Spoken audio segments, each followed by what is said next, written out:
그리스도 안에서 누리는 자유, 이 앞전 시간에 이어서 계속 공부하도록 하겠습니다. 그리스도 안에서 누리는 자유는 그리스도께서 주시는 자유지. 성경의 말씀한 대로 그 아들이 너희를 자유케 하면 너희가 자유로운다고 말씀하셨습니다. 그 자유는 진리 안에서 주어지는 것이지 진리를 떠나서는 주어지는 것이 아닙니다. 자, 내가 가진 자유가 나의 인격에 어떤 영향을 미치는가? 그 사람의 자유를 함부로 사용하면 그의 인생이 바뀌는 것이죠. 인생이 바뀌는 것이죠. 감옥에 들어가 있는 사람들은 이 사실을 절실히 깨닫는 것이죠. 당신이 원하는 것을 자유롭게 선택할 수 있습니다. 예, 자유를 주었으니까. 그런데 잘못된 것, 죄를 선택해야 된다면 어떻게 될까요? 그 결과는 분명히 그 사람이 책임져야 되겠죠. 죄를 선택한다면은 열매를 맺지 못한다. 열매를 맺지 못한다. 선택은 중요하지. 인생에서 많은 선택을 하는데 잘못된 선택을 해가지고 자기가 그렇게 많이 쌓았던 그런 재물들을 일순간에 날려버린 그런 경우를 보게 되잖아요. 잘못된 선택을 해가지고. 하나님께서 원하시는 것은 열매지요, 열매. 하나님께서 우리에게 원하는 것이 열매. 그래서 성경에는 여러 가지 열매들이 기록되어 있는데 그 중에 하나가 대표적으로 성령의 열매죠. 사랑과 기쁨과 평화 이어진 열매. 마지막이 절제인데 이 마지막 시대를 살아가는 사람의 성경이 강조하는 것은 너의 절제가 모든 사람들에게 알려져야 하라. 이는 주께서 가까우십니다. 그러니까 절제는 성령의 열매이고 그리스도인 이 시대의 그리스도인들은 자기 마음대로 살면 안 된다고 말이죠. 어떤 부분들 절제. 예, 우리 말에 이런 아무리 좋은 말도 3번 이상 들으면 듣기 싫다고 그러죠. 그만큼 뭐예요? 아무리 좋은 것이라도 계속 그렇게 하게 되면 싫다는 거예요. 성경도 그걸 말하잖아요. 너희의 절제가 모든 사람들에게 알려지라. 자, 요한복음 15장에는 이렇게 말합니다. 나는 천포도나무의 나의 아버지 농부시라. 내 안에서 열매를 맺지 못하는 가지마다 끊고 제거해 버리시고 열매를 맺는 가지마다 정결케 더 많은 열매를 맺게 하시느니라. 더 많은 열매를. 그리스도 안에 있을 때 열매를 맺는 것이지 그리스도 밖에서는 열매 맺을 수가 없습니다. 그리스도 밖에서 얻어진 뭐예요? 육신의 일들이죠. 육신의 일들이라고. 그 갈라디아 5장 19절인데 육신의 일들은 분명히 나타나니.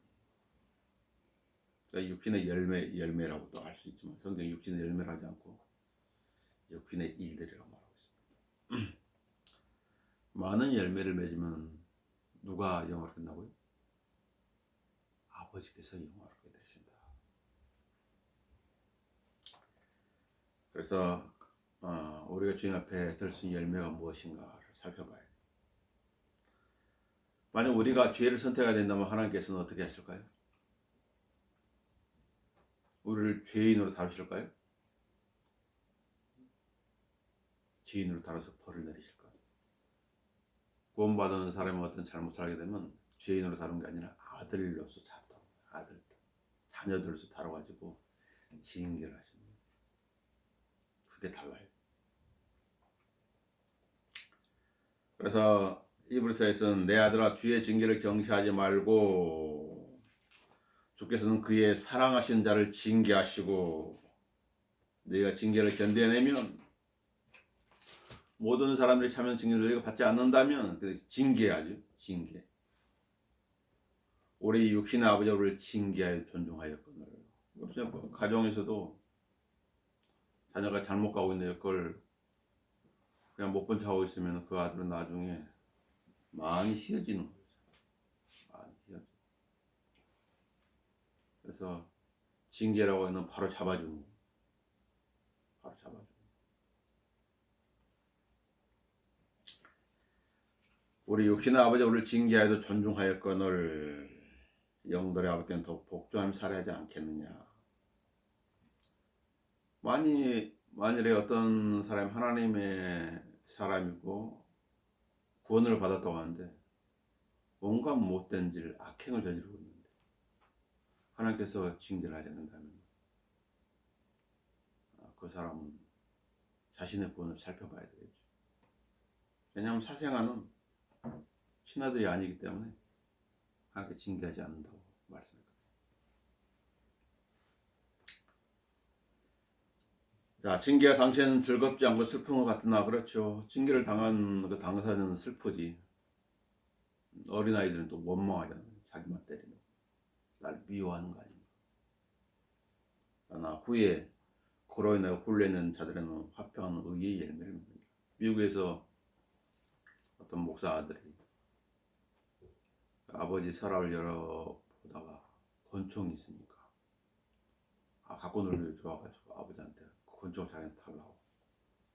근데 거기는 그 권총은 위험한 것이니까 그 아버지가 이건 위험해서 안 된다고 그러니까 아들이 그냥 울고 그냥 때를 쓰는 거 아니에요.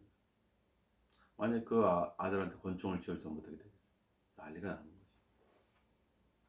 나중에 이제 알게 되는 것이죠. 나중에.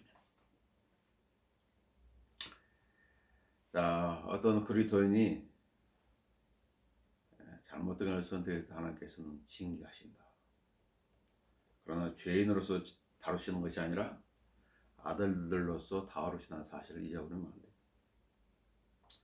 또 잊지 말아야 될 것은 하나님께서는 심은 대로 거두게 하신다는 사실이에요. 심은 대로. 콩을 심었으면 콩이 나고 팥을 심었으면 팥이 나는 것이지 콩을 심었는데 팥이 나지는 않아요. 우리 속담에도 아니 땐 굴뚝에 연기가 나겠는가. 아궁에다 불을 지폈으니까 굴뚝에 연기가 나는 거지. 심는 대로 거두게 하신다. 그래서 중요한 구절이죠. 갈라디아 6장 7절 8절은 속지 말라 하나님은 우롱당하지 아니하시느니라. 이는 사람이 무엇을 심든지 심은 그대로 거둘 것이기 때문이다. 그런 의미에서 땅은 정직하지요. 땅은 심은 대로 나는. 고구마를 심었는데 감자가 나지는 않아요. 심은 대로 나는. 자신의 육신에 심는다는 육신으로부터 썩은 것을 거두고 육신을 위해서 살았다면 육신이 죽을 때 어떻게 돼요? 썩어 없어져 버리죠. 육신을 위해서 살았다면 아무것도 없다는 거지. 썩어질 것밖에 없다. 밤에 성령에 심는 자는 성령으로부터 영생을 거두리라. 성령에 심는다는 뭐예요? 성령을 따라서 살았다면, 성령의 인도함을 받았다면, 성령의 역사하신 대로 행했다면 영원한 것을 거둔다는 것이죠. 로마서 8장을 한번 보도록 하겠습니다. 로마서 8장.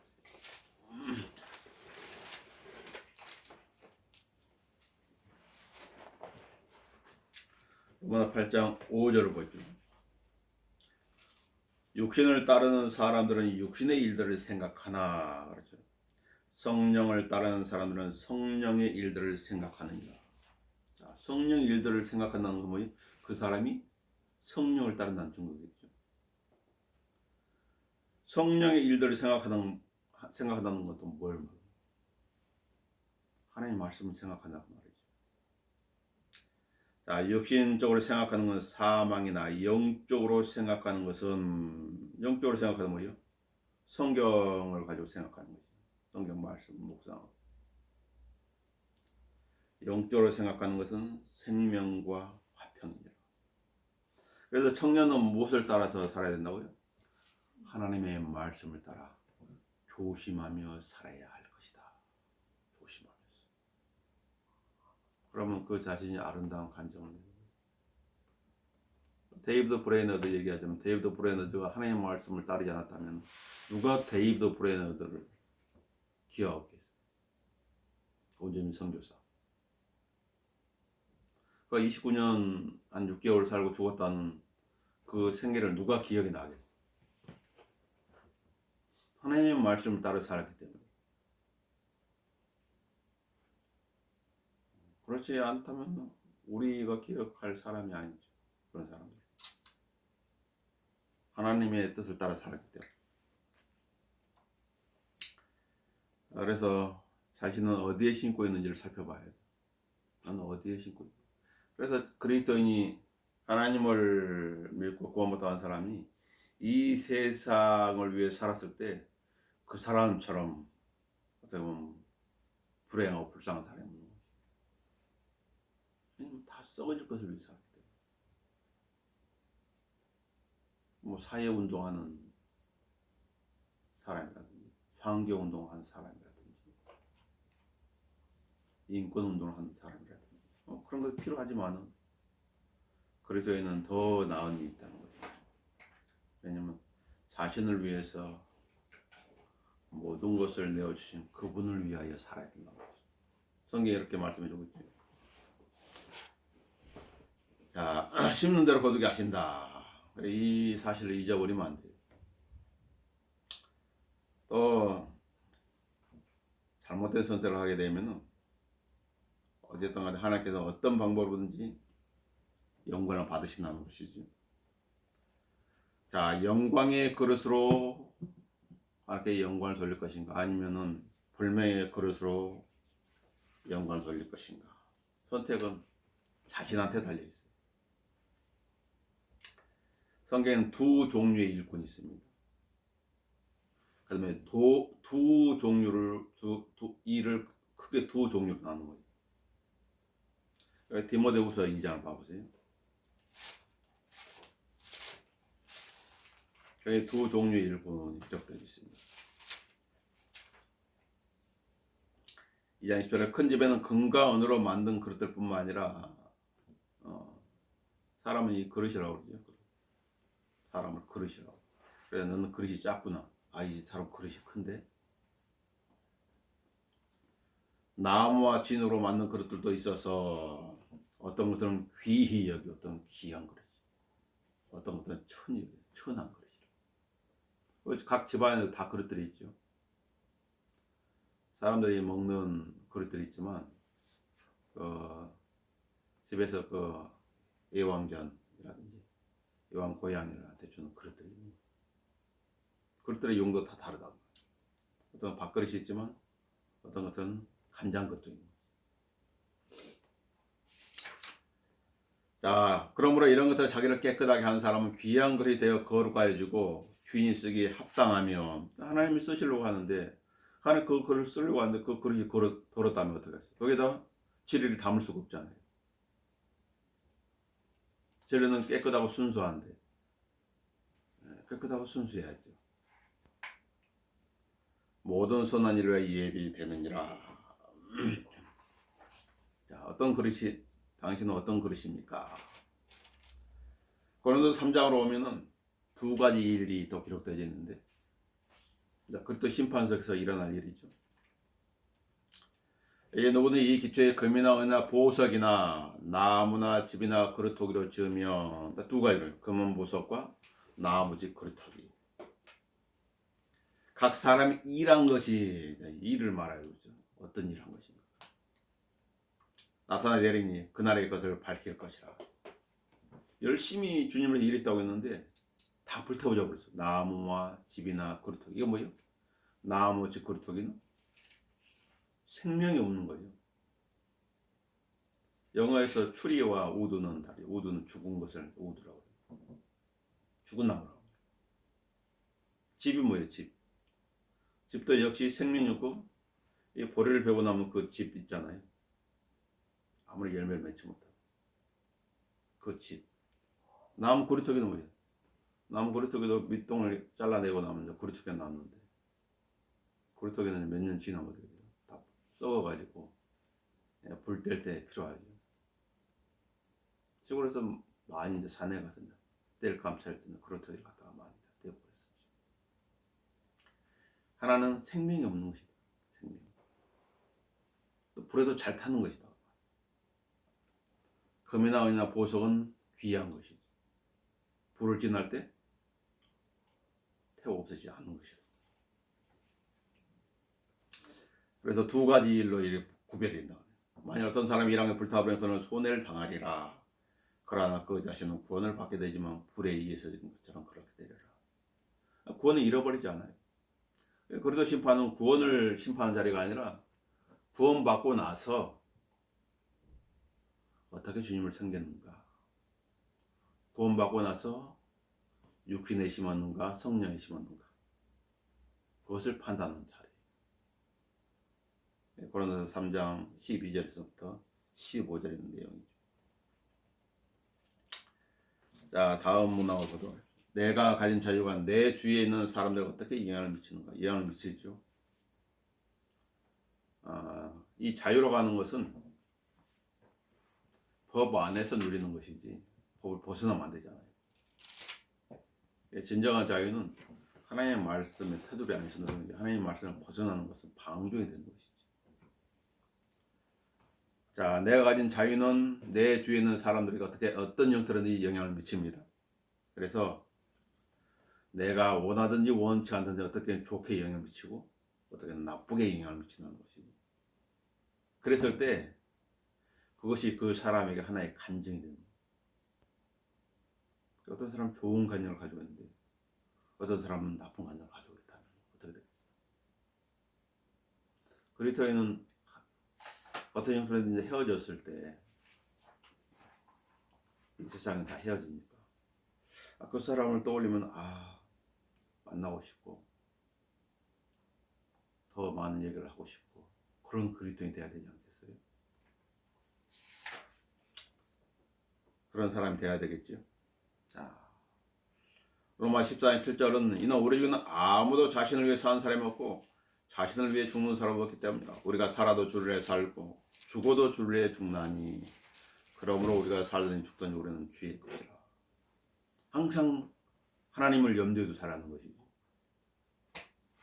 하나님을 염두에 두고 사는 사람은 많은 실수를 끼를 수가 있습니다. 그러겠죠. 그러나 이 세상을 염두에 두는지 어떤 이익을 염두에 두고 있다면 많은 문제를 일으키게 되겠죠. 이 세상에서 많이 벌어지는 범죄는 다 무엇과 관련돼 있어요? 돈과 관련돼 있어요. 돈. 지금 우리나라 전국이 떠들썩한 LH 사태도 따지고 보면 뭐예요? 돈이에요. 돈. 투기라는 목적이 뭐예요? 돈이 아니라면 누가 투기를 하겠어요? 그래서 많은 액수의 그런 이익을 보게 되니까 그런 일들이 많이 벌어지는 거 아니에요? 야고보서 우리 한번 볼까요? 야고보서 사람이 어떻게 죄를 짓게 되는지. 야고보서 1장을 보도록 하겠습니다. 야고보 1장 14절에 보면 어떻게 죄를 짓게 됐는지 그 경로가 나와 있죠. 그러나 누구든지 자신의 욕심에 끌려 유혹을 받아 시험을 당하는 것이니 먼저 안에서 욕심이 생성됩니다. 뭐에 대한 욕심? 돈에 대한 욕심. 벼락부자가 돼야 되겠다. 안에서 먼저 생깁니다. 유혹을 받는다고. 유혹이 뭐예요? 이거 자료들이 보니까 정보들이. 왜 정보에 접근할 수 있는 그런 사람들은 그런 유혹받을 수 있는 것이 굉장히 많아요. 그러므로 욕심이 잉태하면 죄를 낳고 죄가 장성하면 사망을 낳느니라. 사람들은 그 이외의 일들을 생각하지 못하죠. 그 이외의 일들을 생각하지 못하죠. 욕심이 눈과 지성을 가려버리기 때문에. 그래서 어떤 사람들은 자살을 그냥 끝내버립니다. 그 시작이 무엇이에요? 마음에 잉태된 욕심 때문이다. 욕심. 그래서 안 좋게 생을 막아내버려요. 그런 분들이 많지. 정치인들 중에도 모르는 거예요. 죄의 속삭임은 달콤한 것 같지만요, 그 결과는 엄청 쓰다는 걸 알아야 돼요. 자, 믿음이 연약한 그리스도인을 실족하게 할 만한 일은 피해야 합니다. 반드시 그래야 되겠죠. 로마서 14장 1절에 보면은 뭐라고 그래요? 믿음이 연약한 자에 대해서 말하기를, 믿음이 연약한 자를 너희가 받아들이되 의심스러운 쟁점을 피하라. 믿음이 연약하다고 해서 판단하지도 말라고 말이에요. 왜냐하면 그 믿음이 연약한 자를 구원해 주시고 받아주시면 하나님이기 때문에 네가 그를 위해서 죽었느냐고 말이지. 근데 실질적으로는 반대죠. 믿음이 연약한 자를 함부로 정죄하고 판단하고 무시하는 그런 경향들이 있어요. 그러나 그리스도께서 그 사람을 죽으셨다는 것이죠. 그래서 그리스도 안에서 자유를 누리는 그리스도인은 형제들 앞에 거치는 것이나 방해물을 놓지 않았는지 늘 자신을 판단해야 해요. 그래서 이 믿음이 연약한 자와 관련돼서 그들을 함부로 대했을 때 어떻게 된다고? 그리스도 심판에서 반드시 해명해야 된다는 것이죠. 그래서 로마 14장 10절에 그리스도의 심판석이 나오는 것입니다. 그러나 너는 어째 내 형제를 판단하느냐? 어째 내 형제를 업신여기느냐? 우리가 모두 그리스도의 심판석 앞에 서리라. 이는 기록된 바 주가 말하노라. 내가 살아있으니 모든 무릎이 내게 꿇을 것이요 모든 여가 하나님께 자백하려고 하였습니다. 그러므로 우리 각 사람이 하나님께 자신에 관해 설명하리라. 그래서 형제들을 실족시키는 그 어떤 말이나 방해물도 그들 앞에, 연약한 믿음을 가진 사람한테 너무 안 돼요. 그럼 주님께 나중에 거기에 대해서 해명을 해야 돼요. 자유를 하나님의 말씀으로 많이 제어를 해야 돼요. 자, 고린도서 8장도 봐볼까요? 고린도서 8장도.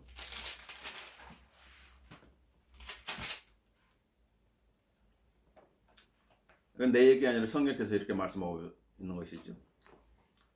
고린도서 8장 9절부터 보시면요, 그런즉 너희의 이런 자유가 어떻게 해서니 약한 사람들에게 거치는 것이 되지 않도록. 약한 사람들, 믿음이 약한 사람들, 양심도 약한 사람들, 자유. 그래서 10절에 지식이 있는 내가 우상의 전에 앉아 먹는 것을 누가 보면 약한 양심을 지는 그 우상들에게 바친 것들을 먹는데 담대지지 아니하겠느냐. 먹는 것도 눈치를 보면서 먹으라는 것이에요. 그럼 내 지시로 인하여 그 약한 형제를 망치더니 그를 위해 그리스도께서 죽으셨느니라. 그러므로 너희가 형제들을 그렇게 죄를 짓고 또 그들의 약한 양심에 상처를 주는 것이 곧 누구에게요? 그리스도께 죄를 짓는 것입니다. 그리스도. 내가 약한 형제를 함부로 대했다면 누구한테? 그리스도를 함부로 대하는 것 같다는 것이죠. 예수님께서는 마태복음 25장에서 특히 작은 자 하나에게 한 것이 곧 나한테 한 것이라고 말씀하셨죠. 따라서 음식이 내 형제를 실족시키면 나는 고기를 이 세상에 존재하는 한 먹지 아니하리니 이는 내가 내 형제를 실족시키지 아니하려는 것이라. 아무리 중요한 것이라 내가 만약 이것을 먹으면서 형제를 실족시키면 나는 안 먹겠다고 말이야. 고린도 교회가 어떤 상황이, 고린도가 어떤 지역인지 이해한다면 왜 사도 바울이 이런 말을 했는지 이해할 수 있어요. 자, 그 다음에 그 사람 자유. 그 자체는 나쁘지 않더라도 나쁘게 보이는 일들 역시 피해야 합니다. 나쁘게 보이는 일들 역시 피해야 합니다. 행동이 조심해야 되는 것이죠. 오해에 살 행동을 하지 말라는 거죠. 오해를 살 만한 말도 하지 말라는 거죠. 우리나라 말에 참외밭에서 갓건을 고치지 말란 말이지. 참외밭에서 뭘 지나가다가 갓건을 고치게 딱 앉았는데 멀리서 봤을 때는 참외 서리하는 것을 보인다고 말이야. 그런 의심을 주지 말라는 거지. 그래서 데살로니가서 5장 22절 봅시다. 데살로니가서 5장 22절. 분명히 그렇게 말하고 있지.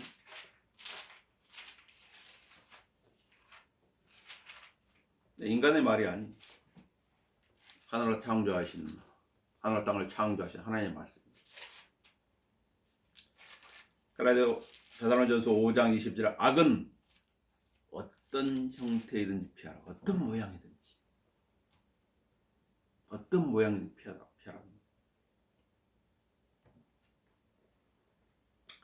육신을 입고 살아가는 동안에 유념해야 되는 말씀이죠. 자, 구원받은 사람들에게도 구원받지 않는 사람들에게 모두 선한 간정을 유지해야 됩니다. 어떤 사람들은 구원받은 사람들이 아주 잘하는데 교회에서는 잘하는데 집안에서 엉망인 세상에서는 엉망인 사람. 그러면 안 되는 거예요. 구원받은 사람들에게도 선한 간정을 유지해야 되겠지만은 구원받지 않는 사람들에게도 선한 간정을 지녀야 됩니다.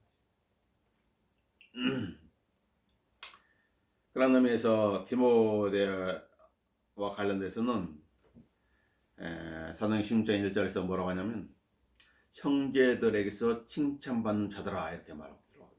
디모데. 바울의 믿음으로 낳은 아들이라고 그랬죠. 바울의 사역에 동행했던 사람이 칭찬받았다. 또 교회 안에서 집사를 선출할 때도 어떻게 선출해야 된다고요? 성령과 지혜로 충만하며 훌륭한 평판을 듣는 사람이에요. 훌륭한 평판. 좋은 간정을 지닌 사람이에요. 그런 사람들을 일꾼으로 뽑아라. 그 다음에 구원받지 않는 사람들에게도 마찬가지죠. 자, 고린도전서 10장을 봐볼까요?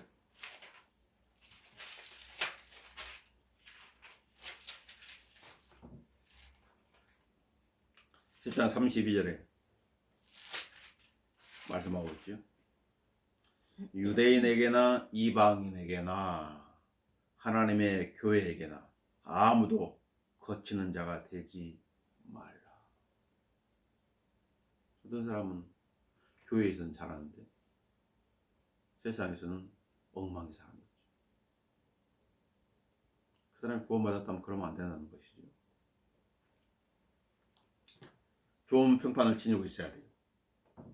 디모데전서 3장 17절에도 또한 외부 사람들로부터 좋은 평판을 받아야 할지니, 평판이 말이야 좋은 점수를 말하는 것이죠.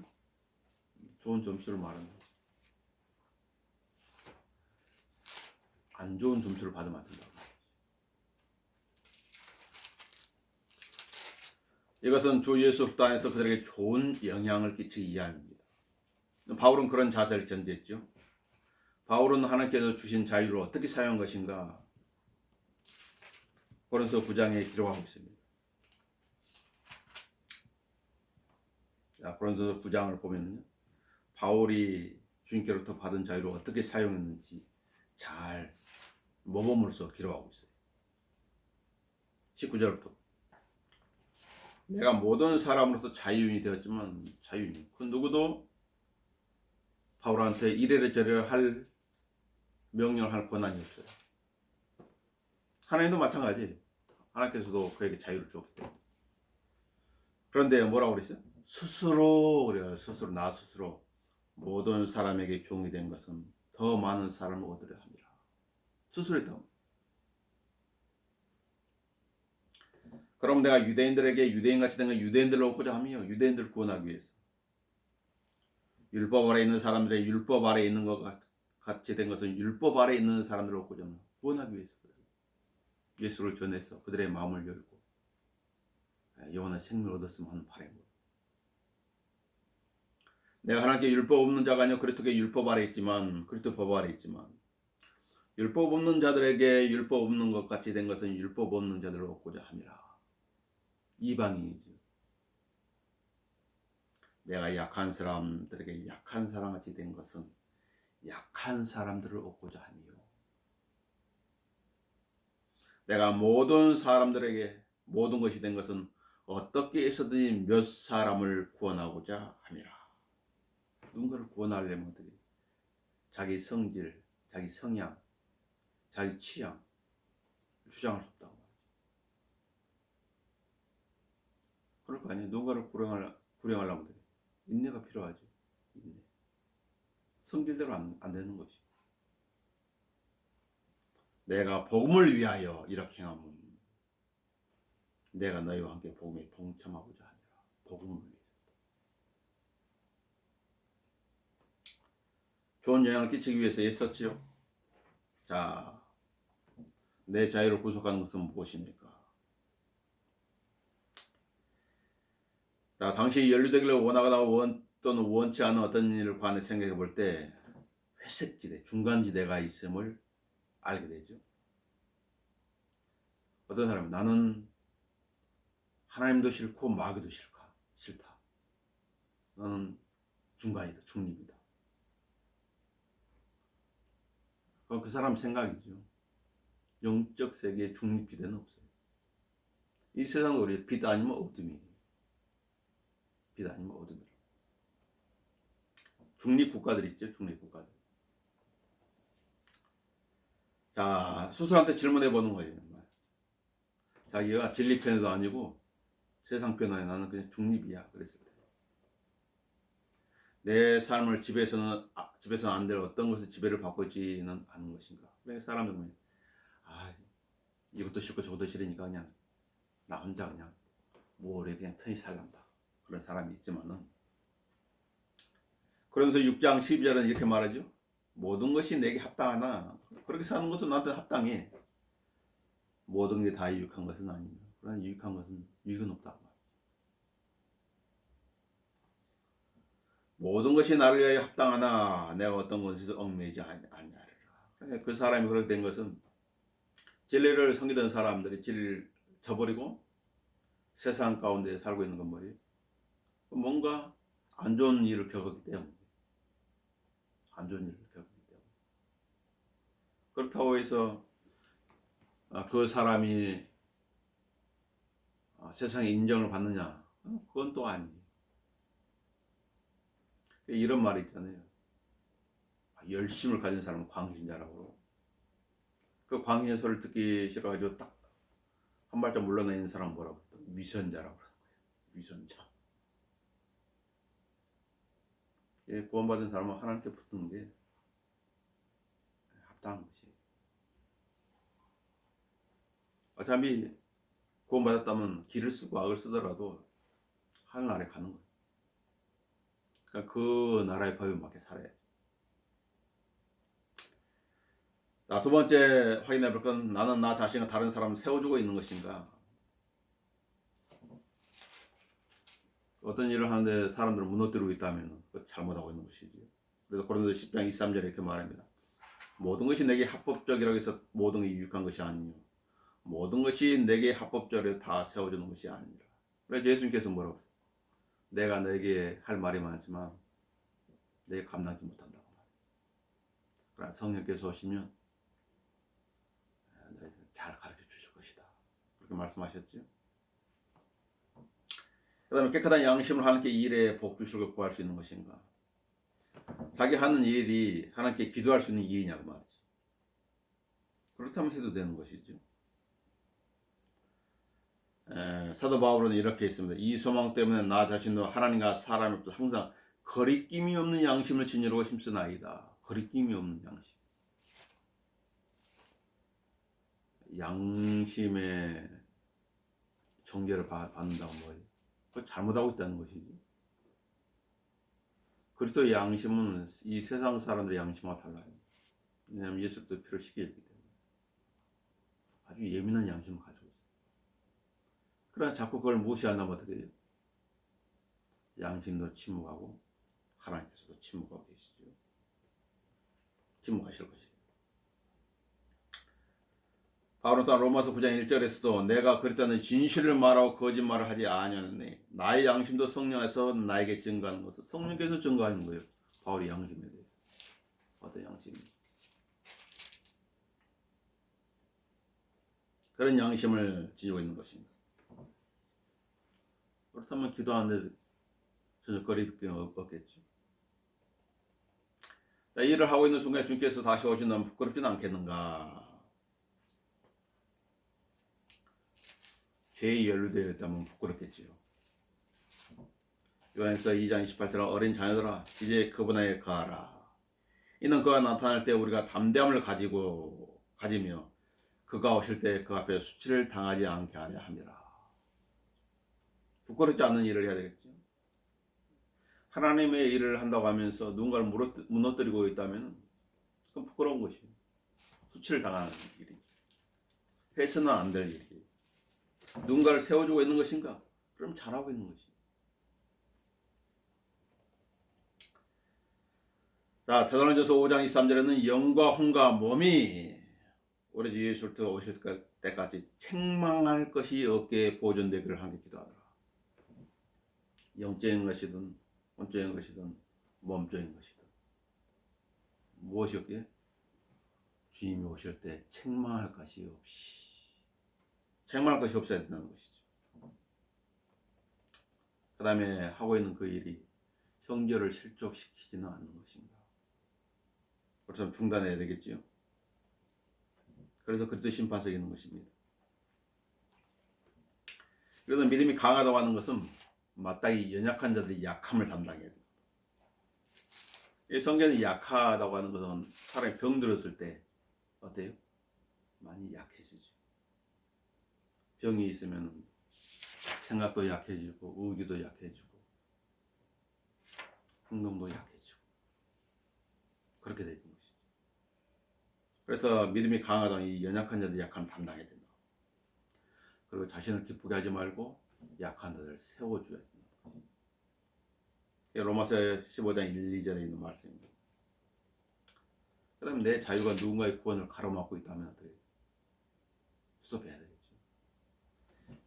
불행을 하다가 사람 만나면 어떤 얘기를 해요? 교회 다니는 사람들 꼴 보기 싫어가지고 남입니다. 내가 전에 어떤 할머니를 불행을 하는데 그 할머니 입에 자꾸 나옵니다.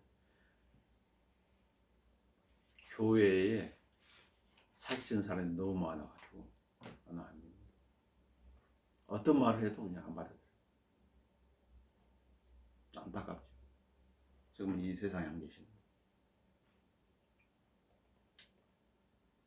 자, 이 일로 인해 내 양심이 나를 정죄는 않는 것인가. 그래서 선한 양심을 가져야 된다고 그랬죠. 선한 양심. 베드로전서 3장 16절은 선한 양심을 가져라. 나는 선한 양심을 가지고 있는 것인가. 이는 그들이 행악자들이 하는 것처럼 나를 비방하다가도 그리스도 안에 있는 너희의 선언을 거짓되이 비난 것을 부끄러워하게 하려 함이라. 그 사람이 선한 양심을 가지고 있다면 그 누가 비방한다 할지라도 그게 무슨 거리 끊는 것이 되겠어요. 그러겠죠? 하나님께서도 알고 계시는데 하나님 일꾼들은 마땅히 선한 양심을 가지고 사역을 해야 돼요. 그렇지 않다면 문제가 있는 것입니다. 자, 히브리서 9장 14절에 이렇게 말합니다. 하물며 이 영원한 성령을 통하여 흠없는 자신을 하나님께 드린 그리스도의 피가 어찌 죽은 행실에서 너희 양심을 정결케 하여 살아계신 하나님을 섬기하지 못하겠느냐. 그리스도로 씻김을 받는데 다시 양심을 더럽히면 안 된다고 말이죠. 그럴 거 아니에요? 계명의 목적도 순수한 마음과 선한 양심과 가식 없는 믿음에 나오는 사랑이거늘 이렇게 말씀합니다. 그래서 자신을 살피고 거리 끄는 것이 있다면 하나님 말씀 통해 바로 잡아야 되겠죠. 자, 내가 가진 자유를 어떻게 하면 균형을 유지할 수 있겠는가? 성령으로 행할 때 균형을 유지할 수 있는 것입니다. 성령은 진리의 영이시죠. 진리 가운데 인도하시는 것이죠. 그래서 고린도후서 3장 17절은 이제 주는 그 영이시니 주의 영이 계신 곳은 자유가 있느니라. 그러나 미혹하는 영이 있는 곳은 자유가 없죠. 잘못된 일들이 계속 발생합니다. 그래서 그리스도인은 어떻게 해요? 성령으로 충만하라. 성령으로 충만하라. 우리 한 구절 읽고 마치도록 하겠습니다. 이 공부를 요약할 수 있는 구절이죠. 갈라디아서 5장 13절 말씀. 그리스도의 자유.